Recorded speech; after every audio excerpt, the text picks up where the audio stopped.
Page number 13 पे आ गए हैं। क्वेश्चन है SSD की क्या विशेषता है। SSD मतलब सॉलिड स्टेट ड्राइव की क्या विशेषता है। तो देखो SSD फ्लैश मेमोरी पर आधारित है, फ्लैश मेमोरी का ही ये पार्ट है। HDD से तेज और अधिक विश्वसनीय है क्योंकि इसमें कोई भी मैकेनिकल पार्ट नहीं होता है। आई बात समझ। हम क्या पढ़ रहे हैं SSD के बारे में। तो हम पढ़ रहे थे SSD ड्राइव क्या होता है। इसे बोलते हैं सॉलिड स्टेट ड्राइव। ठीक है, इसकी विशेषता पढ़ेंगे। तो SSD जो है फ्लैश मेमोरी पर आधारित है। किस पर? फ्लैश मेमोरी पर। और ये HDD से तेज होता है, अधिक विश्वसनीय होता है क्योंकि इसमें कोई भी मैकेनिकल पार्ट नहीं होता है। ठीक है, अब हम पढ़ेंगे नेक्स्ट टॉपिक अपना मेमोरी के बारे में और स्टोरेज यूनिट्स के अन्य कंपोनेंट के बारे में। ठीक है, पहला क्वेश्चन है ब्लॉक डिवाइस और बफरिंग ऑपरेशन क्या है। क्वेश्चन क्या है? क्वेश्चन है ब्लॉक डिवाइस क्या होती है और बफरिंग ऑपरेशन क्या होता है। तो पहले पढ़ेंगे ब्लॉक डिवाइस, फिर पढ़ेंगे बफरिंग। तो यह डेटा को ब्लॉक्स में स्टोर करता है। ब्लॉक डिवाइस क्या करता है? डेटा को ब्लॉक्स में स्टोर करता है। बफरिंग ऑपरेशन क्या करता है? यह डेटा ट्रांसफ़र करते समय बफर का उपयोग करता है जिससे गति और सप्लाई बेहतर होती है। बफरिंग ऑपरेशन क्या है? यह डेटा ट्रांसफ़र करते समय बफर का यूज़ करता है जिससे गति और सप्लाई बेहतर होती है, इसे कहते हैं बफर ऑपरेशन। नेक्स्ट क्वेश्चन है माउंटिंग और बूट करने की क्षमता क्या है। तो देखो माउंटिंग क्या होता है? ब्लॉक डिवाइस को ऑपरेटिंग सिस्टम द्वारा माउंट किया जाता है, इसे कहते हैं माउंटिंग। ब्लॉक डिवाइस को ऑपरेटिंग सिस्टम द्वारा माउंट किया जाता है, उसे कहते हैं माउंटिंग। ठीक है, अब बूट करने की क्षमता क्या होती है? यह ऑपरेटिंग सिस्टम को डिस्क या इंटरनेट से बूट करने का समर्थन करता है। बूट करने की क्षमता को क्या कहते हैं?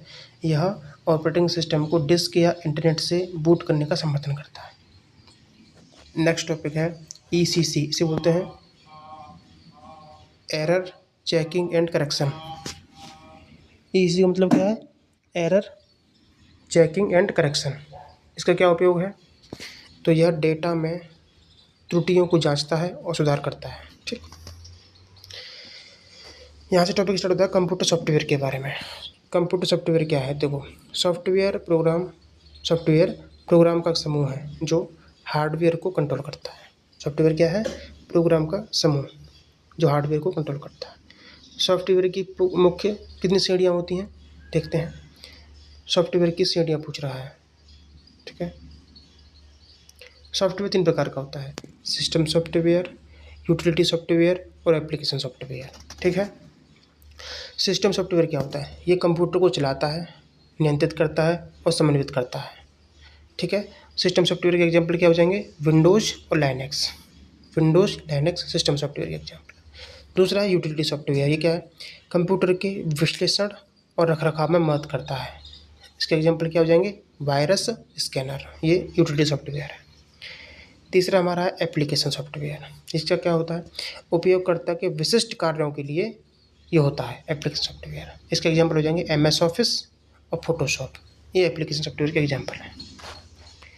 नेक्स्ट है कोल्ड बूटिंग और वार्म बूटिंग में क्या अंतर है। तो कोल्ड बूटिंग देखो कंप्यूटर को बंद से चालू करा हमने, तो मुझे कोल्ड बूटिंग कहते हैं, बंद था चालू कर दिया।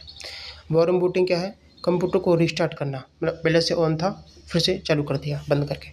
तो जैसे कंट्रोल अल्ट डिलीट ये दबा दोगे तो आपका कंप्यूटर रिस्टार्ट हो जाता है, मतलब वार्म बूटिंग हो जाती है।